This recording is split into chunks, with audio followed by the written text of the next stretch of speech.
જંબુસર શહેરમાં બંધ મકાનમાં આગની ઘટના બની હતી। શોર્ટ સર્કિટને કારણે આગ લાગી હોવાની શંકા વ્યક્ત કરવામાં આવી રહી છે। જંબુસર શહેરમાં પટેલની ધર્મશાળા વિસ્તારમાં બંધ મકાનમાં અચાનક આગ લાગી હતી। ઘટનાની જાણ થતાં ફાયર લાશ્કરોએ દોડી આવી પાણીનો મારો ચલાવીને આગ ઉપર કાબૂ મેળવ્યો હતો। જંબુસરમાં પટેલની ધર્મશાળા વિસ્તારમાં રહેતા પંકજસિંહ બહાદુરસિંહ ચૌહાણને દિલ્હી ખાતે કંપનીનું કામ હોય તેઓ દિલ્હી જવાના હોવાથી તેમનો પરિવાર ઘરને તાળું મારી તેમને વડોદરા મૂકવા માટે ગયા હતા।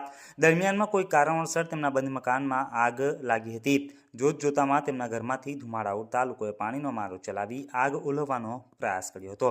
તો બીજી તરફ નગરપાલિકાના લાશ્કરો પણ દોડી આવતા તેમણે પાણીનો મારો ચલાવી આગ ઉપર કાબૂ મેળવ્યો હતો। જો કે સદનસીબે ઘર બંધ હોવાથી ઘટનામાં કોઈ જાનહાનિ નોંધાવા પામી ન હતી।